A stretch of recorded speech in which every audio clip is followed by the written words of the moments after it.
Kami beranggapan atau berargumentasi bahwa RUU Sisdiknas perlu adaptif dengan skema penghasilan guru ASN ke depan, mengikuti sistem single salary, di mana tunjangan profesi tidak lagi terpisah, tetapi menjadi bagian dari komponen penghasilan.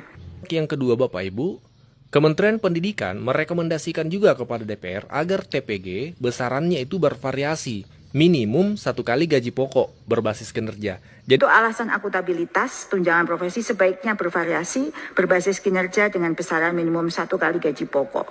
Nah, kabar baik yang ketiga adalah Kementerian Pendidikan melalui Wakil Menteri ketika rapat di DPR juga merekomendasikan agar pengelolaan guru ini diserahkan ke pusat atau dialihkan ke pusat, Bapak Ibu. Ada beberapa isu fundamental.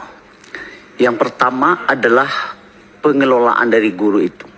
Ada dualisme di sini antara pemerintahan pusat dan daerah.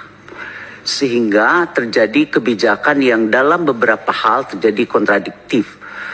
Umpamanya terkait dengan pengangkatan guru. Dan itu bisa memiliki akibat lebih lanjut dari dualisme kebijakan ini.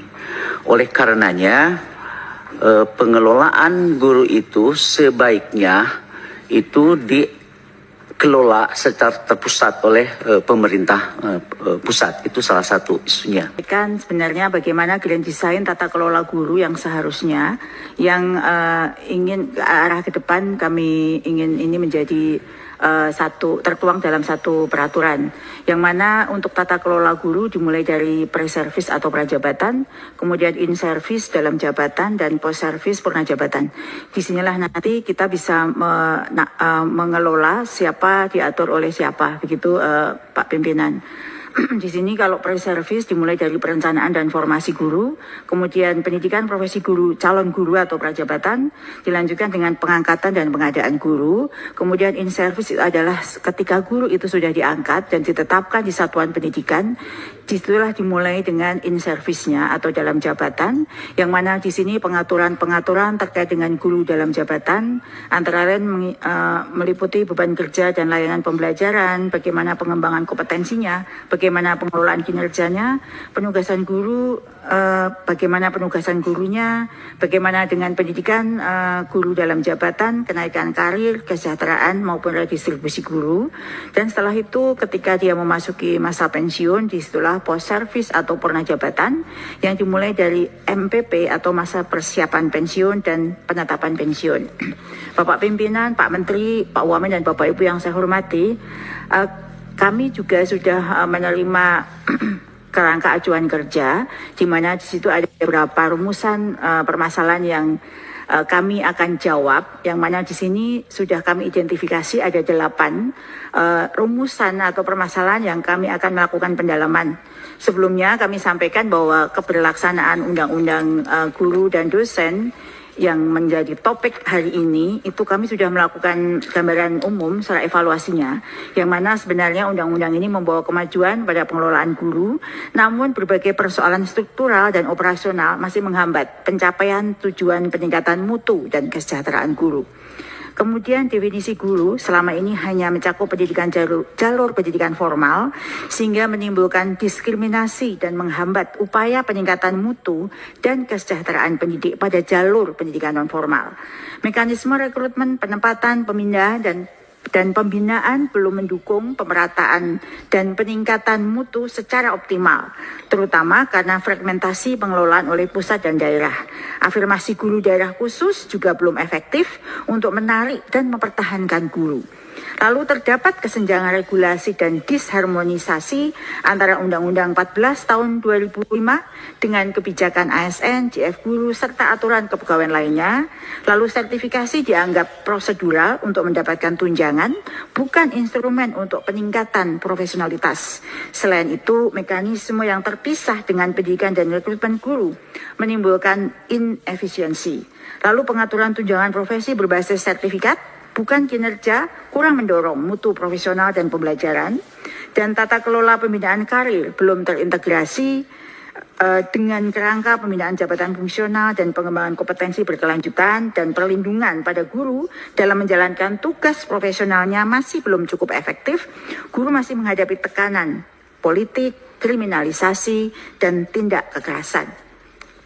Berdasarkan gambaran evaluasi ini, kami juga sudah melakukan pendalaman setiap topik, yang mana ada 9 topik yang ingin kami paparkan secara singkat, yang dimulai dari definisi guru, pengangkatan dan pemenuhan kebutuhan guru, kualifikasi akademik, kompetensi, sertifikasi, karir, kesejahteraan, perlindungan, dan organisasi profesi serta kode etik. Bapak pimpinan yang saya hormati, kami ingin mencoba mulai dari yang pertama terkait dengan sertifikasi guru. Seperti yang tadi di pengantar disampaikan bahwa upaya pemerintah sudah cukup banyak dilakukan terkait dengan hal ini. Antara lain melaksanakan sertifikasi guru dalam jabatan, yang mana ini dimulai dari portofolio sejak diundangkan Undang-Undang Guru Dosen, lalu PLPG tahun 2007 hingga 2017, PPG bagi guru dalam jabatan melalui pemberian RPL 24 SKS bagi guru yang diangkat tahun 2015 ke bawah, dan pada tahun 2023 karena kami melihat belum tuntas, maka Kemendikbudrismen diperbolehkan oleh Kemenkumham untuk melaksanakan PPG bagi guru dalam jabatan melalui pemberian RPL 18 SKS bagi guru yang diangkat tahun 2016 ke atas, dan PPG dengan pengakuan pemberian pembelajaran yang disamakan dengan jumlahnya, yaitu 27 SKS yang saat ini dilakukan hanya 9 SKS. Dan huruf E ini adalah merupakan program penuntasan bagi PPG dalam jabatan.